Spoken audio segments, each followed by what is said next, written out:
first president of Catalonia was named in 1359. I have the honor of being the 129th president. Per nosaltres ser lliures vol dir la independència política.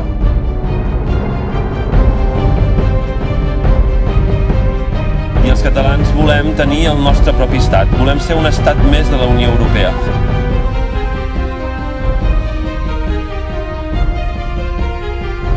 If you have a nation, Scotland or Catalonia, you have in this nation broad majority of the population that is asking for a referendum.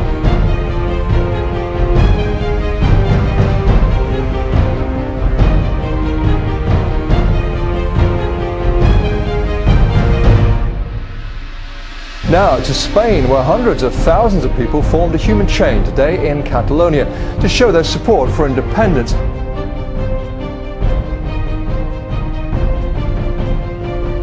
We think that it's difficult to fit in Spain, the Spanish state.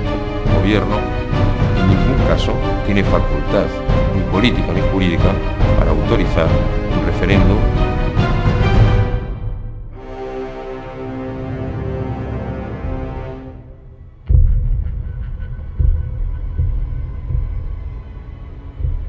Volem que sigui la manifestació més important de la nostra història, perquè d'aquesta manera podem fer el que nosaltres volem, és aconseguir que Catalunya sigui un nou estat d'Europa. Per tant, esperem que sigui la manifestació més important i més massiva de la nostra història.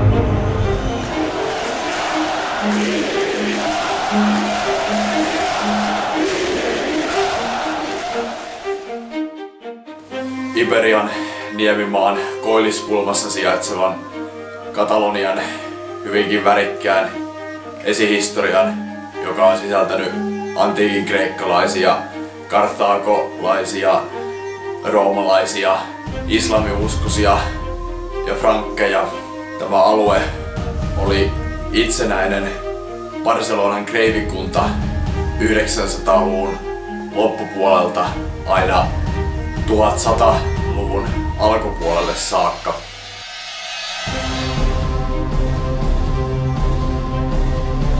We became a self-governing principality, and a clearly identifiable Catalan culture developed by the 10th century, with our own language, the Catalan language, laws and government. The parliamentary and constitutional system of Catalonia, dating from the 11th century, is one of the oldest in Europe.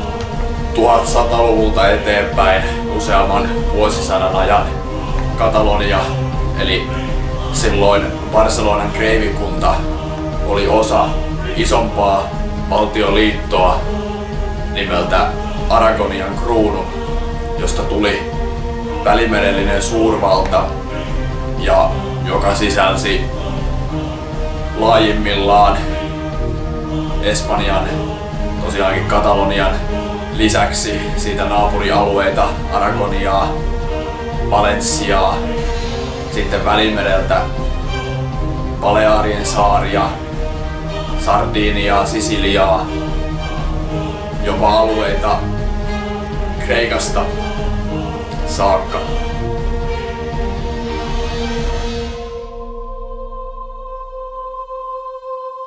...1500-luvun alun niin sanottujen katolisten monarkkien, eli Espanjan Kastilian kuningattaren Isabellan ja Aragonian kruunun kuninkaan Ferdinandin avioliiton myötä syntyi ensimmäinen pohja yhtenäiselle Espanjalle.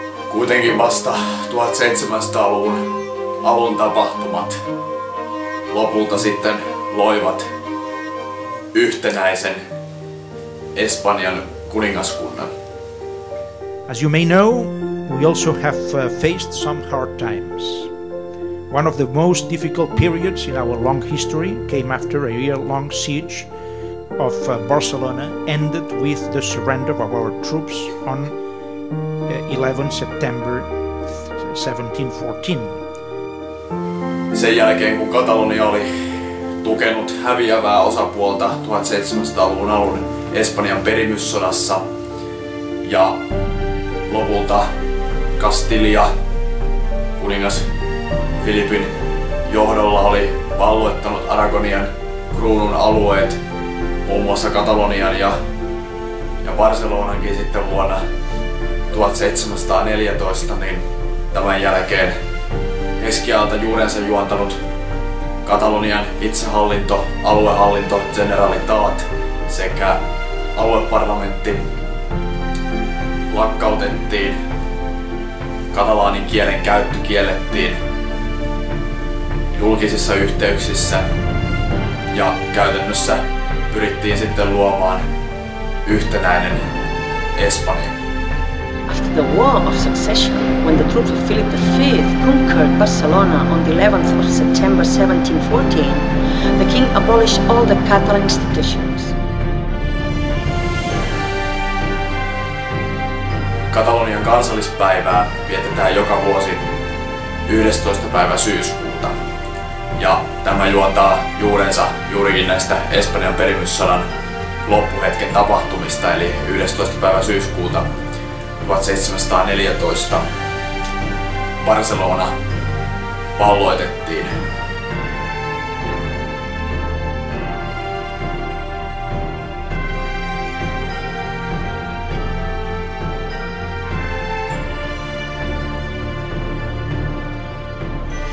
Huolimatta 1800-luvun myllerryksistä, mitä Iberian niemimaalla tapahtui Napoleonin ja esimerkiksi karlistisotien johdosta, niin Kataloniasta kehittyi 1800-luvun loppupuolelle niin Espanjan kehittynein ja teollistunein alue.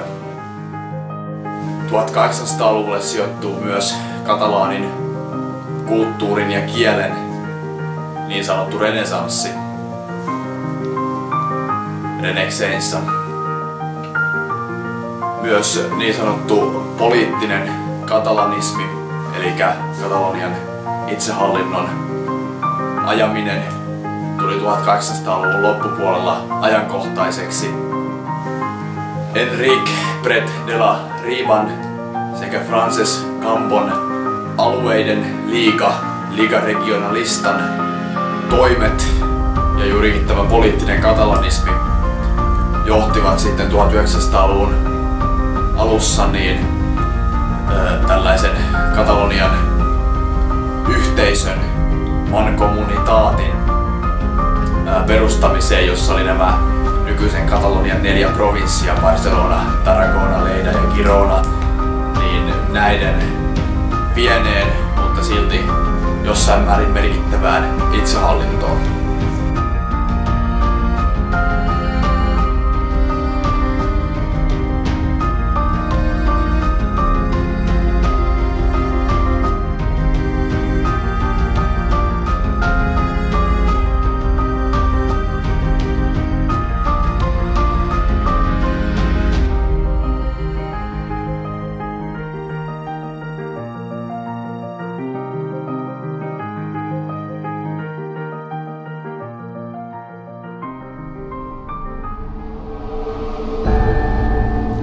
In the first part of the 20th century, we fought hard to defend the Second Republic, which had restored our autonomy after more than 200 years, and the use of our language.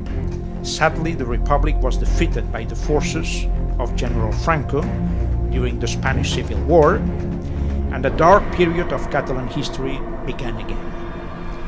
While all Spaniards were victims of Franco's ruthless and institutionalized violation of human rights, Catalonia suffered an additional cruel and systematic attempt at cultural annihilation. Once again, all regional powers were removed and the Catalan language was made illegal. Sisällissodan loppuvaiheessa Ranskaan paennut silloinen Katalonian aluehallituksen Generalitatin presidentti Luis Companys pidätettiin Gestapon toimesta ja sitten teloitettiin Francon joukkojen toimesta Barcelonassa tuolla Montjuicin kukkulan linnan pihalla.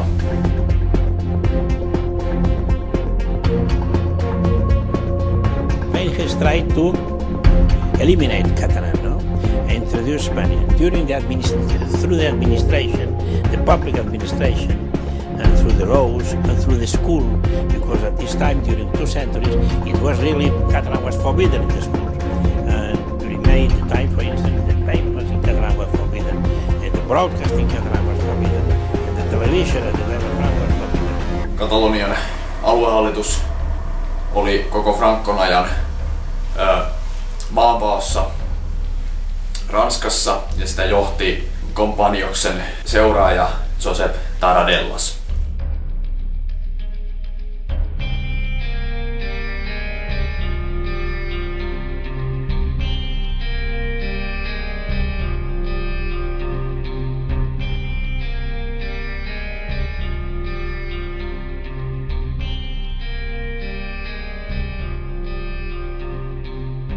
Lopulta sitten kuitenkin tuli se päivä, kun espanjalaisille ilmoitettiin, että Españoles, Franco ha muerto.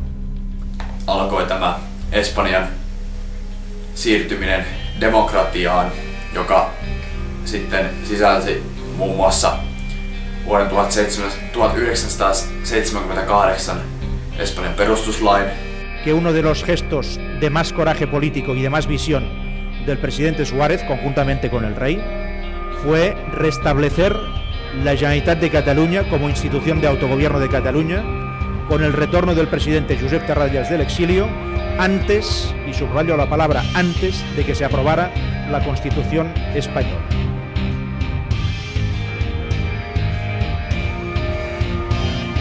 Ciutadans de Catalunya, ja som aquí! In 1979, the Statute of Autonomy of Catalonia was passed into law. This charter recognized the Generalitat de Catalunya as Catalonia's main self-government institution with certain powers, and led to the election of Jordi Pujol as a president of the Catalan government in 1980. During the 1980s and 1990s, the largest Catalan political parties offered their support to a range of Spanish political parties in order to consolidate democracy, modernize Spain, and undertake the necessary measures to boost Spain's economy on its way to entering the European Economic Community and the euro. Espanjan siirtyminen demokratiaan oli monella tapaa kompromissi. Espanjan perustuslaki oli kompromissi. Olihan siinä sotilasvallan kaappauksen yrityksiä.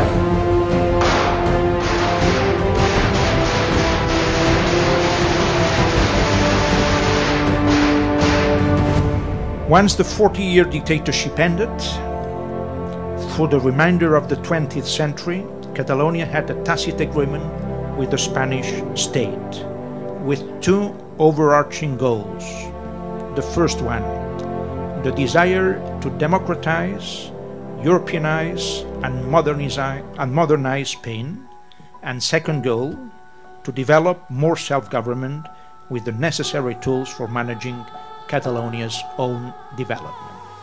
Sitten 2000-luvun alkupuolella nousi Kataloniassa poliittiseen keskiöön vaatimus itsehallintolain uudistamisesta, ja siihen tarjosi sitten mahdollisuus se, että Espanjassa José Luis Rodríguez Zapateron sosialistien vähemmistöhallitus tarvitsi muun muassa Katalonian alueellisten puolueiden tai Katalonian puolueiden tukea, ja sitten oli myöntyväinen tähän sitten 2000-luvun alkupuolella tähän Katalonian itsehallintolain uudistamiseen. Moninaisten vaiheiden jälkeen sitten lopulta hieman näin niin kuin karsittu versio tästä Katalonian uudesta itsehallintolaista hyväksyttiin sekä Espanjan parlamentin Cortes Generalasin että sitten Katalonian alueparlamentin toimesta, ja sitten lopulta vielä vuonna 2006 niin selkeästi Kataloniassa kansanäänestyksessä, ja kuitenkin huolimatta siitä, että se ei ollut niin laaja se itsehallintolaki, mitä katalonit olisivat halunneet, niin Espanjan oikeistopuolue, konservatiivinen kansanpuolue, silloin oppositiossa ollessaan heti 2006 valitti asiasta Espanjan perustuslakituomioistuimeen, joka sitten 4 vuotta asiaa pohti. La ley es la ley, la Constitución española garantiza y dice expresamente que España es una nación y Espanjan perustuslakituomioistuin muutti ja mitätöi Katalonian tätä vuonna 2006 hyväksyttyä itsehallintolakia todella rankalla kädellä vuonna 2010. Eli poisti sieltä näitä mainintoja Katalonian olemisesta kansakuntana, Katalonian talousautonomiasta, erillisestä tavallaan tämmöisestä neuvottelukanavasta Madridin kanssa, koulutuksesta, Katalonian oikeusjärjestelmän autonomiasta ja monesta muusta asiasta koskevia pykäliä joko mitätöitiin tai muutettiin. In the end, it is this lack of genuine autonomy, the inability to govern our own affairs, which has worn down support for the current settlement and set the stage for the growth of the current self-determination movement. El Tribunal Constitucional va fer un error descomunal. Tämän johdosta Kataloniassa sitten pidettiin heti tuomion jälkeen kesäkuussa 2010 valtava mielenilmaus Barcelonassa, yli 1 miljoonan ihmisen mielenilmaus Barcelonassa sloganilla "We are a nation, we decide".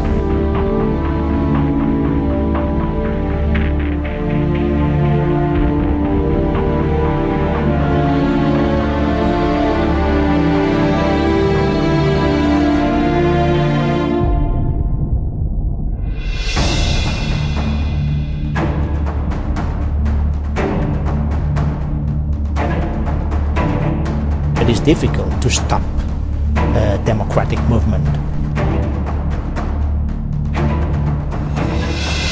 Kataloniassa on aina ollut itsenäistymisen kannattajia ja perinteisesti se on ollut tämä vasemmistolainen ERC-puolue, Esquerra Republicana Catalana, Katalonian tasavaltainen vasemmisto, joka on sitten tätä itsenäistymistä ajanut, ja 90-luvulta lähtien on ollut virallisena ohjelmanakin sitten tämä Katalonian itsenäistyminen, ja oikeastaan mikä sitten johti siihen, että nyt tälle vuosikymmenelle tultaessa ja tällä vuosikymmenellä sitten Katalonian itsenäistymisen kannatus on siellä jopa 50% luokassa siitä jostain 10-15%, 20%, mitä se oli vielä 15 vuotta sitten, niin selkein syy tähän on ollut tämä episodi tämän Katalonian uuden itsehallintolain kanssa. What we wish to explain is that Catalonia is a centuries-old nation whose citizens have every right to create, if the citizens of our country so democratically choose, a different social construct with different institutions and different priorities than their current state. Näiden johdosta niin sitten 2009 vuonna pieni kunta Barcelonasta hiukan pohjoiseen nimeltä Arenys de Munt järjesti ensimmäisenä kuntana Kataloniassa niin kansanäänestyksen itsenäistymisestä.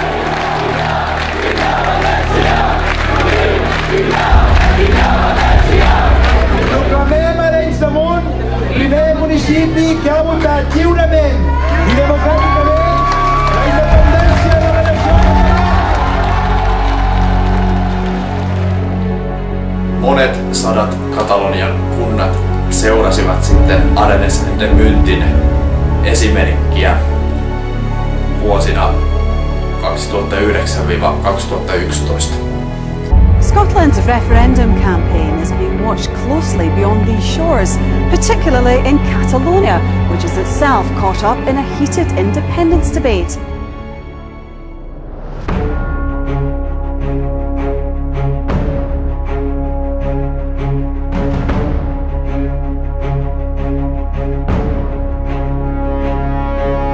Esa convocatoria, que sería por tanto no conforme con la Constitución, y le digo dos cosas: no solo hay instrumentos jurídicos y judiciales para pararlo, sino además hay un gobierno, este gobierno, que está dispuesto a usarlo. Però això no és un pols contra l'estat espanyol. Això és una aposta a favor d'una Catalunya. L'Europe doit accepter de fait l'indépendance de la Catalogne, doit intégrer. The feeling is greater than ever, and I think we're going to succeed.